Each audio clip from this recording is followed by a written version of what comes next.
आज हम बात करने वाले हैं विद्युत आवेश एवं क्षेत्र।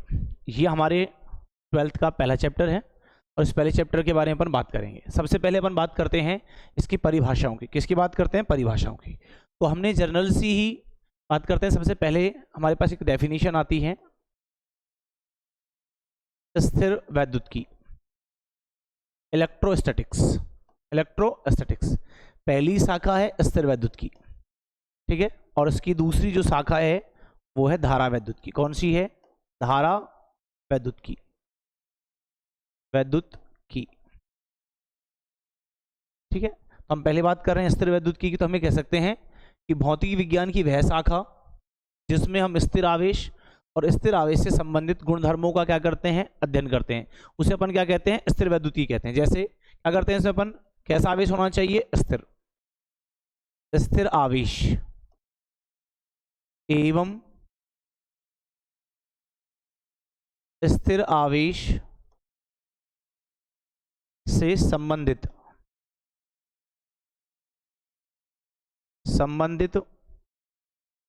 गुणधर्मों का अध्ययन करते हैं। यानी कि भौतिक विज्ञान की वह शाखा जिसमें स्थिर आवेश और स्थिर आवेश से संबंधित गुणधर्मों का अध्ययन करते हैं, उसे एक्चुअली हम क्या कहते हैं? उसे हम कहते हैं स्थिर वैद्युत की। क्या कहते हैं? स्थिर वैद्युत की, ठीक है। और दूसरी अगर शाखा की बात करें तो हम बात करने वाले हैं धारा वैद्युत की। धारा वैद्युत की में क्या है? देखो, पहले वाले में तो हमने स्थिर आवेश की बात की। धारा वैद्युत की में हम बात करेंगे गतिशील आवेश का। तो क्या लिखेंगे कि भौतिक विज्ञान की वह शाखा जिसमें हम गतिशील आवेश और गतिशील आवेश से संबंधित अनुक्रियाओं का अध्ययन करेंगे। इसका आवेश होना चाहिए गतिशील आवेश एवं गतिशील आवेश से संबंधित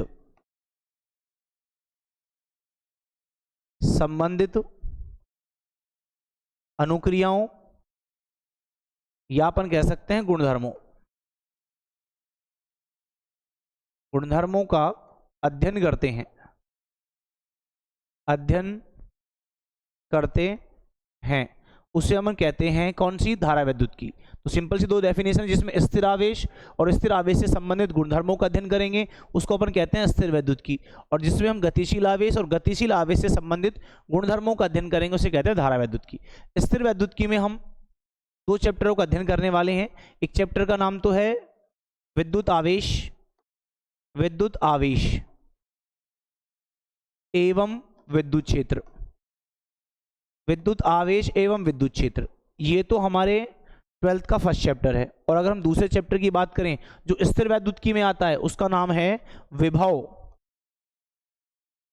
एवं धारिता। विभव एवं किसकी बात कर रहे हैं हम? धारिता। इन दो चैप्टरों की बात हम किस में करने वाले हैं? स्थिर वैद्युत की में। तो सबसे पहले अगर हम स्टार्ट करें स्थिर वैद्युत की, तो स्थिर वैद्युत की में सबसे पहले हम बात करेंगे किसकी? आवेश की। किसकी बात करेंगे बेटा? आवेश। किसकी बात करते हैं? आवेश। किसकी बात करते हैं? आवेश, यानी चार्ज।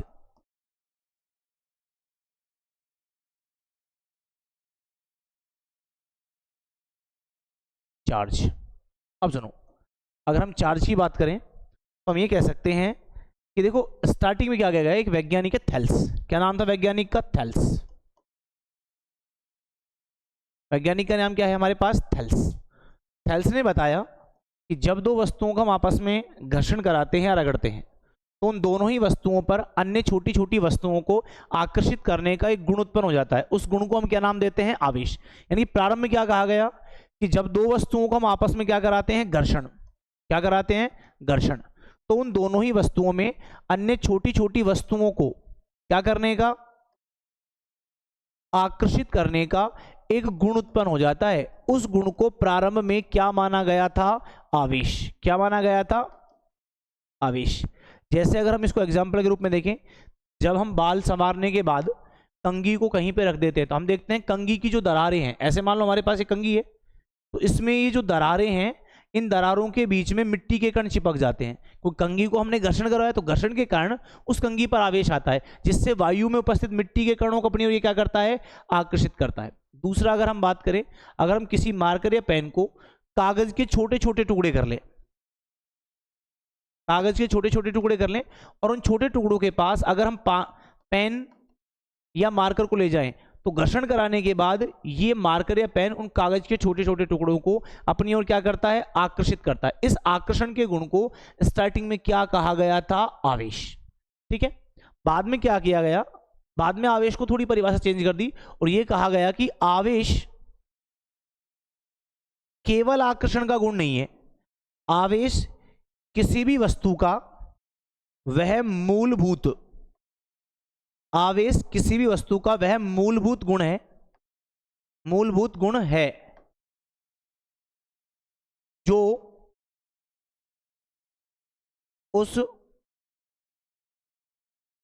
उस वस्तु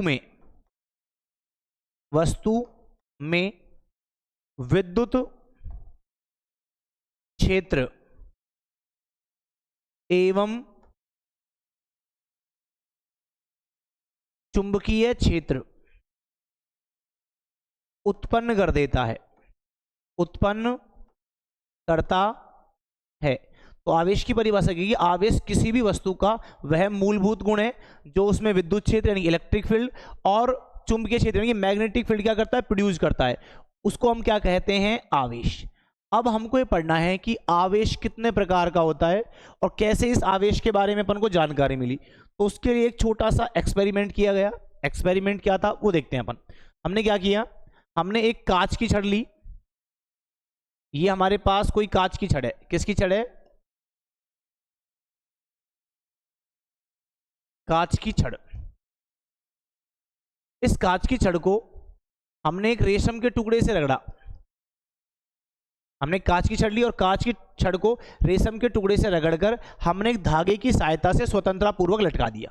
ठीक है, इसके पश्चात हम एक दूसरी कांच की छड़ लेते हैं, इस पहली वाली कांच छड़ को हम नाम देते हैं ए, फिर हमने एक दूसरी कांच की छड़ ली, उस कांच की छड़ को हम नाम देते हैं बी। क्या नाम देते हैं, बी। और इस दूसरी कांच की छड़ को हम इस दूसरी कांच की छड़ को हम रेशम के टुकड़े से रगड़ते हैं और पहली वाली कांच के छड़ के पास ले जाकर देखते हैं, तो हमने ये पाया कि ये पहली वाली छड़ इस दूसरी वाली छड़ को अपने से दूर धकेलने का प्रयास करती है, अर्थात दोनों के मध्य क्या होता है, प्रतिकर्षण। ये इसको दूर धकेलती है, क्या होता है, प्रतिकर्षण, प्रतिकर्षण लगता है। ठीक है, ये भी कांच की छड़ है, कांच की छड़। फिर उन्होंने दूसरे, ये हमारे पास पहला हो गया कि पहले प्रयोग में हमने क्या किया, एक कांच की छड़ ली, उसको रेशम के टुकड़े से रगड़ा और धागे की सहायता से स्वतंत्रता पूर्वक लटका दिया। फिर हमने एक अन्य दूसरी कांच की छड़ ली, उसको भी हमने रेशम के टुकड़े से रगड़ा। जब इस बी वाली छड़ को ए वाली छड़ के पास ले जाकर देखते तो हमने पाया कि ये छड़ें एक दूसरे को क्या कर रही हैं, प्रतिकर्षित कर रही हैं। इसके बाद हमने एक दूसरी छड़ ली एबोनाइट की, किसकी छड़ ली, एबोनाइट, एबोनाइट की छड़। और इस एबोनाइट की छड़ को हमने एक्चुअली किससे रगड़ा, बिल्ली की खाल से। जब एबोनाइट की छड़ को बिल्ली की खाल से रगड़ते हैं और हमने इसको स्वतंत्रता पूर्वक लटका दिया, किसको, एबोनाइट छड़ को, इसको मैं नाम दे रहा हूं सी। उसके बाद हम एक दूसरी छड़ लेते हैं, उस दूसरी एबोनाइट की छड़ को भी हम पुनः बिल्ली की खाल से रगड़ते हैं और बिल्ली की खाल से रगड़ने के बाद एबोनाइट की छड़ डी को जब हम एबोनाइट की छड़ सी के पास ले जाते हैं तो हम पाते हैं ये दोनों छड़ें भी एक दूसरे को क्या कर रही हैं, प्रतिकर्षित। क्या कर रही हैं, प्रतिकर्षित।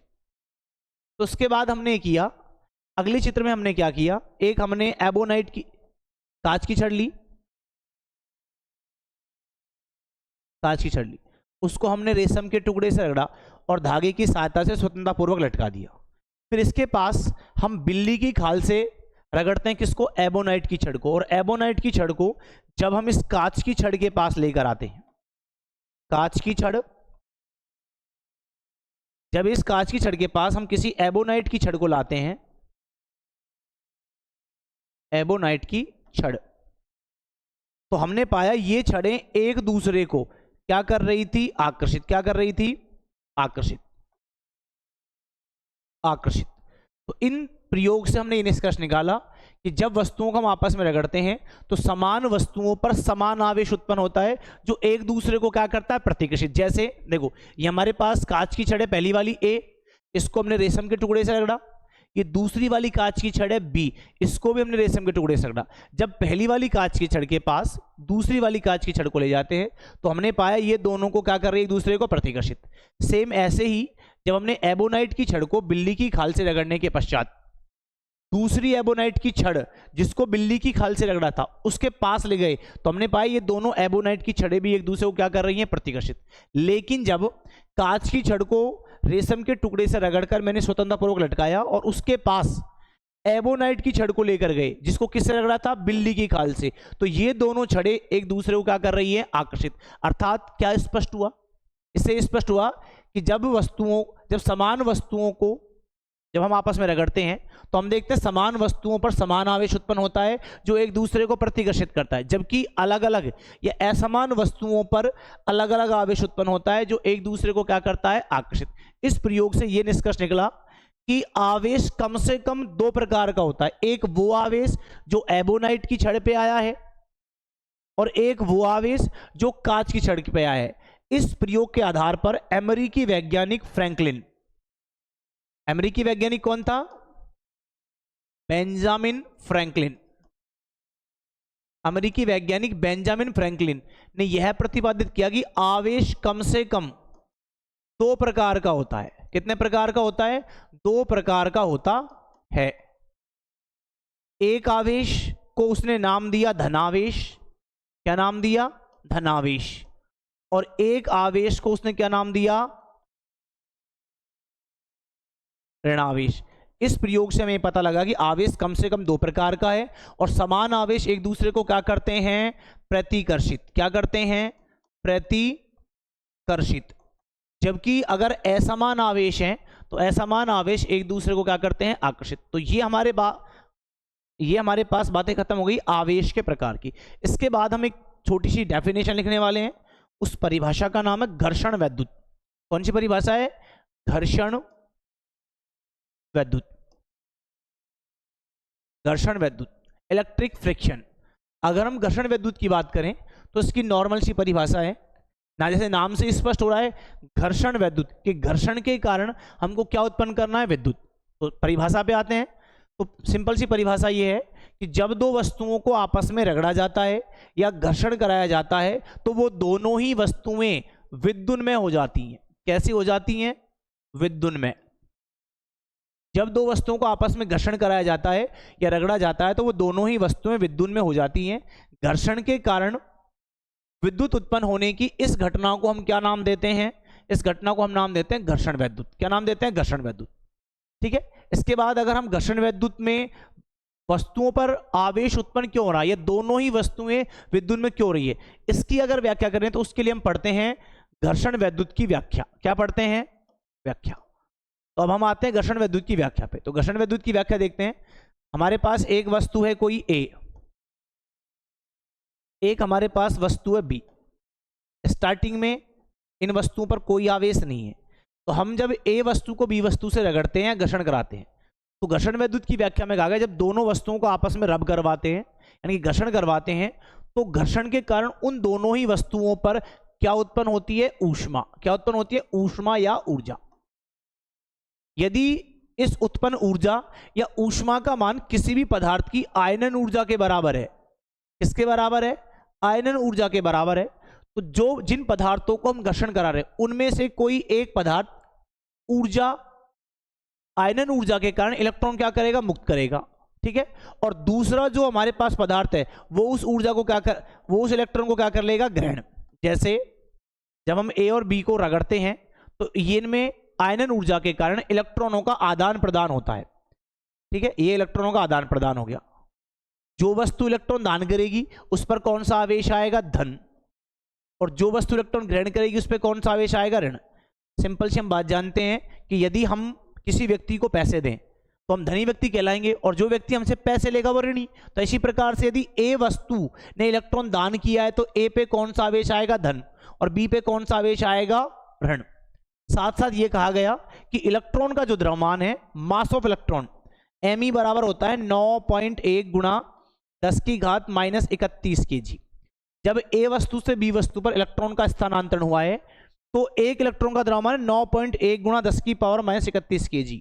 तो इतना द्रव्यमान ए वस्तु से कहां चला गया, बी पे, जिसके कारण धनावेशित वस्तु के द्रव्यमान में, धनावेशित वस्तु से इलेक्ट्रॉन ए से बी पे गया है, तो धनावेशित वस्तु के द्रव्यमान में तो होती है कमी, और ये जो ऋणावेशित वस्तु है इसके द्रव्यमान में क्या होती है,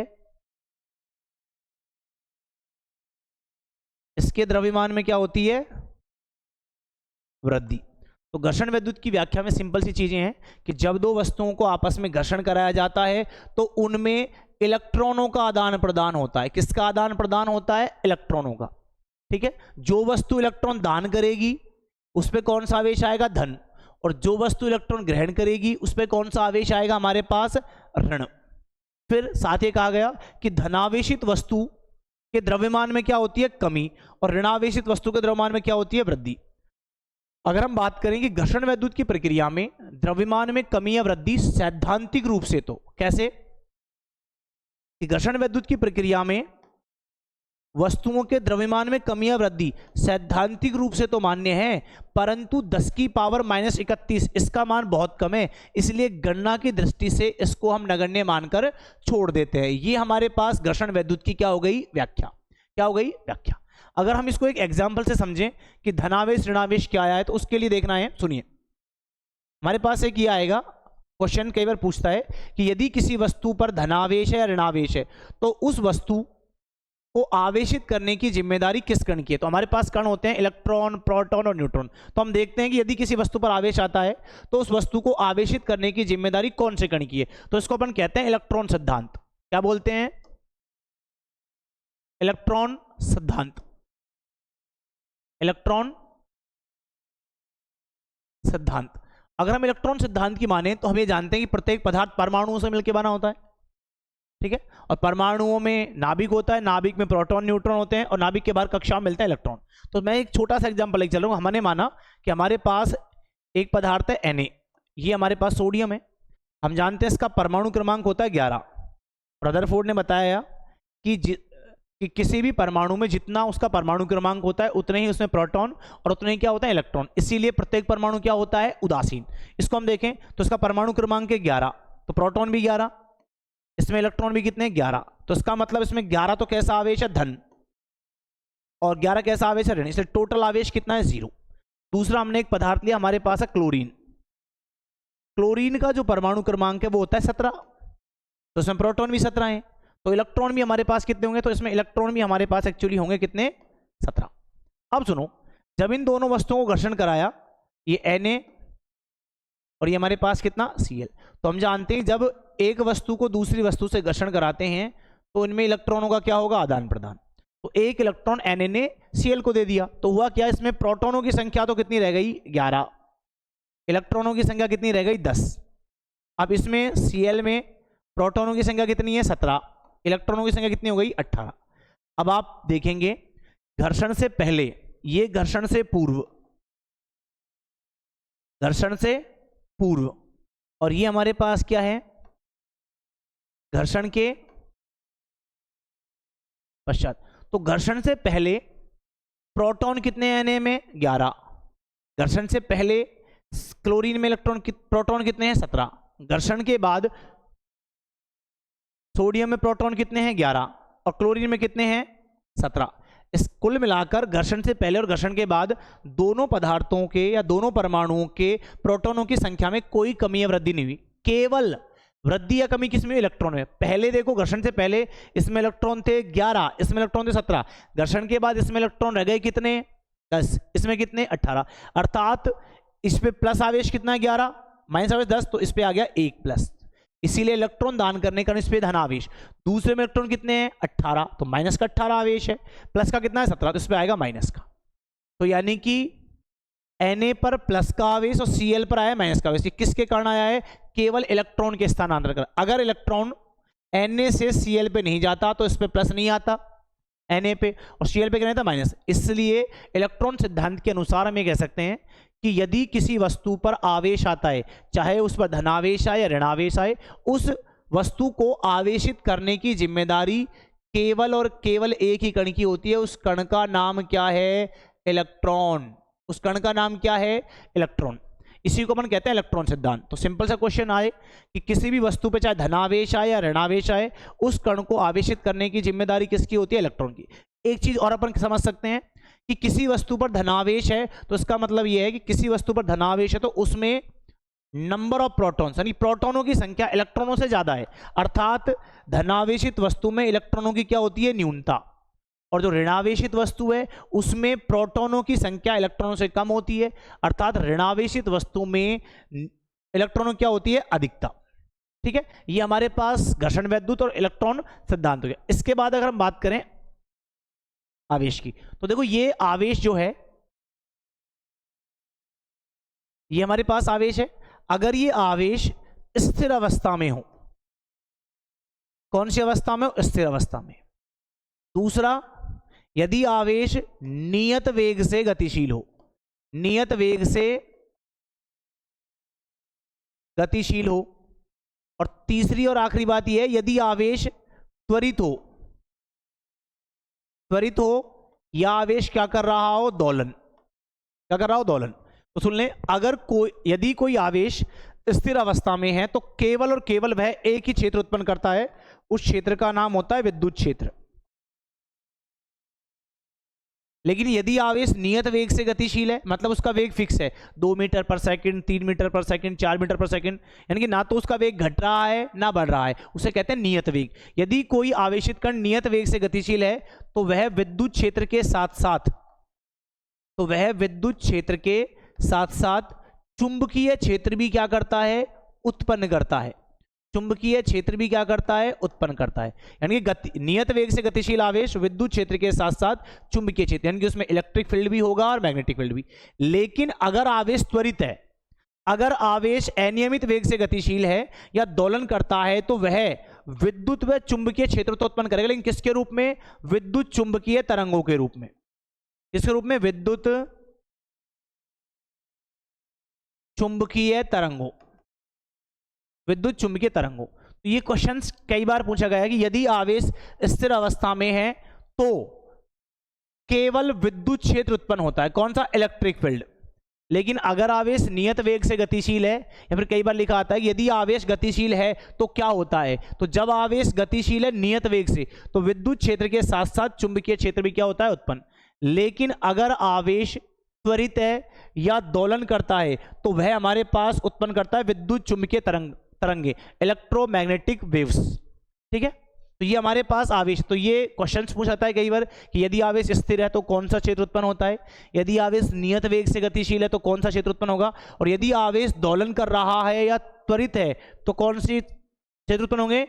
विद्युत व चुंबकीय क्षेत्र दोनों उत्पन्न होंगे, लेकिन किसके रूप में? तरंगों के रूप में। और ये कई बार क्वेश्चन पूछा गया कि विद्युत चुंबकीय तरंगों का मूल स्रोत क्या है?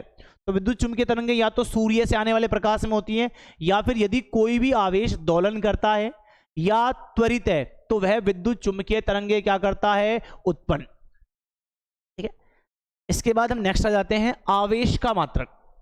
किसकी बात कर रहे हैं अपन? इसके बाद हमारे पास टॉपिक है आवेश का मात्रक, यूनिट ऑफ चार्ज। क्या पढ़ेंगे? यूनिट ऑफ चार्ज, यानी कि आवेश का मात्रक। अगर हम आवेश के मात्रक की बात करें तो हम लिखते हैं धारा की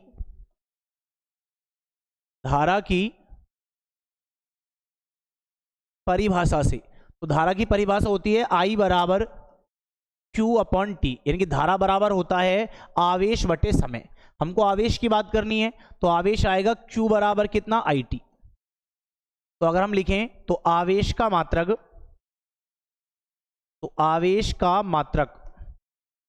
हाँ जी, धारा का मात्रक तो होता है एम्पियर। क्या होता है? एम्पियर।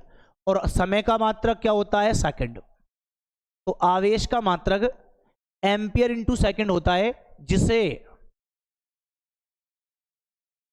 हम क्या कहते हैं? कूलाम। जिसे अपन क्या कहते हैं? कूलाम। और किसे लिखते हैं? सी से, जिसे कूलाम कहते हैं। यानी कि अगर हम एसआई पद्धति में आवेश का मात्रक देखें तो आवेश का मात्रक सिंपली तो एम्पियर इंटू क्या होता है? एम्पियर इंटू होता है सेकंड। इस एम्पियर इंटू सेकंड को ही हम क्या कहते हैं? कूलाम, जिसे सी से लिखते हैं भाई। तो एसआई पद्धति में आवेश का मात्रक होता है कूलाम। लेकिन जब अपन फर्स्ट चैप्टर पढ़ रहे हैं तो यहाँ पर हम बिंदुवत आवेशों की बात करेंगे। तो बिंदुवत आवेशों के हिसाब से कूलाम एक बहुत बड़ा मात्रक है, कूलाम एक बहुत बड़ा मात्रक है। तो इसीलिए हम जब यहाँ पर इसका उपयोग करेंगे आवेश का, तो आवेश के कुछ अन्य छोटे मात्रक काम मिलेंगे। और छोटे मात्रक कौन से हैं देखो, तो आवेश के अन्य छोटे मात्रक होते हैं जैसे milli coulomb, milli coulomb, micro coulomb, nano coulomb, pico coulomb. यानी कि नैनो कूलाम, देखो micro coulomb, milli coulomb, nano coulomb, pico coulomb. हम जानते हैं माइक्रो शब्द का मतलब होता है 10 की पावर -3, सॉरी मिली शब्द का मतलब होता है 10 की पावर -3, माइक्रो शब्द का मतलब होता है 10 की पावर -6, नैनो का मतलब 10 की पावर -9, और अगर हम बात करें पीको की तो 10 की पावर -12। तो एक मिली कूलाम बराबर होता है 10 की पावर -3 कूलाम, एक माइक्रो कूलाम बराबर 10 की पावर -6 कूलाम, एक नैनो कूलाम बराबर 10 की पावर -9 कूलाम, और एक पीको कूलाम बराबर 10 की पावर -12 कूलाम। तो ये आवेश के अन्य कुछ छोटे मात्रक हैं, ठीक है। अगर हम आगे की बात करें तो ये तो आवेश का एसआई पद्धति में हो गया। अगर हम आगे बात करें तो सीजीएस पद्धति में, कौन सी पद्धति में, सीजीएस। तो सीजीएस पद्धति में आवेश का मात्रक, कौन सी पद्धति में, सीजीएस पद्धति में आवेश का मात्रक ईएसयू, इलेक्ट्रोस्टैटिक यूनिट, इलेक्ट्रोस्टैटिक यूनिट, या इसको अपन बोलते हैं स्थिर वैद्युत इकाई। क्या बोलते हैं, स्थिर वैद्युत इकाई। तो सीजीएस पद्धति में, कौन सी पद्धति में, सीजीएस पद्धति में, तो सीजीएस पद्धति में आवेश का मात्रक ईएसयू, या फिर उसको हिंदी में कहते हैं स्थिर वैद्युत इकाई, इलेक्ट्रोस्टैटिक यूनिट होता है, जिसे, क्योंकि सीजीएस पद्धति चलती है अमेरिका में, और आवेश का जो नामकरण है वो किसने किया, अमेरिकी वैज्ञानिक फ्रैंकलिन ने। इसीलिए सीजीएस पद्धति में आवेश का मात्रक ईएसयू या स्थिर वैद्युत इकाई, जिसे फ्रैंकलिन कहते हैं। क्या कहते हैं, जिसे फ्रैंकलिन, जिसे फ्रैंकलिन कहते हैं। और ये जो ईएसयू है या फ्रैंकलिन है, ये आवेश का सबसे छोटा मात्रक है। क्या है, आवेश का सबसे छोटा मात्रक होता है ईएसयू या फ्रैंकलिन। और अगर आपसे पूछते कि भाई एक कूलाम में कितने फ्रैंकलिन या कितने ईएसयू होते हैं, तो एक कूलाम बराबर 3 × 10⁹ क्या होता है, ईएसयू, या अपन क्या कह सकते हैं, फ्रैंकलिन। क्या कह सकते हैं, फ्रैंकलिन। तो एक कूलाम आवेश में कितने ईएसयू होते हैं, 3 × 10⁻9 ईएसयू या फ्रैंकलिन। अगर हमसे पूछ ले कि एक फ्रैंकलिन बराबर कितने कूलाम, तो हम लिख सकते हैं एक एफआर, एक फ्रैंकलिन या एक ईएसयू बराबर, तो यह आएगा 1/3 × 10⁻9, और क्या आएगा, कूलाम। हल करें तो 1/3 इंटू ऊपर जाएगा 10⁻9 कूलाम। हल करेंगे तो ये आएगा कितना, 0.339 गुणा 10 की घात कितनी, -9। तो इसको अपन लिख सकते हैं कि एक ईएसयू या एक फ्रैंकलिन बराबर लिख सकते हैं 0.33, और 10 की घात -9 कूलाम को कहते हैं नैनो कूलाम। तो लिख सकते हैं नैनो कूलाम। तो एक कूलाम में होते हैं 3 × 10⁻9 ईएसयू या फ्रैंकलिन, और एक ईएसयू या एक फ्रैंकलिन में होता है 0.33 नैनो कूलाम, ठीक है। इसके बाद आवेश का एक और है बड़ा मात्रक। तो आवेश का सबसे बड़ा जो मात्रक होता है वो होता है फैराडे। कौन होता है, फैराडे। तो आवेश का सबसे बड़ा मात्रक होता है फैराडे, और एक फैराडे बराबर होता है 96,500 कूलाम। एक फैराडे बराबर क्या होता है, 96,500 कूलाम। यह आवेश का सबसे बड़ा मात्रक है।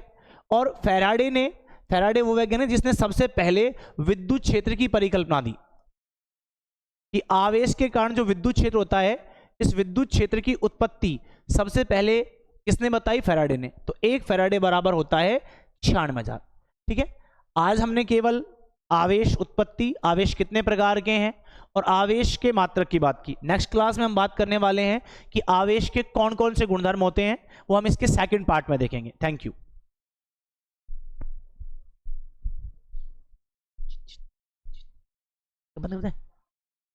कर दी बस, अब देख किसी आइए थोड़ा सा। आज आवेश अब कहाँ देखिएगी, होगी बंद, रिकॉर्ड होगी ना, अब बात तो आएगी ना आज यार, ये क्या करूं। हो गया, मैं करनी है स्टॉप। हाँ मेरी रिकॉर्डिंग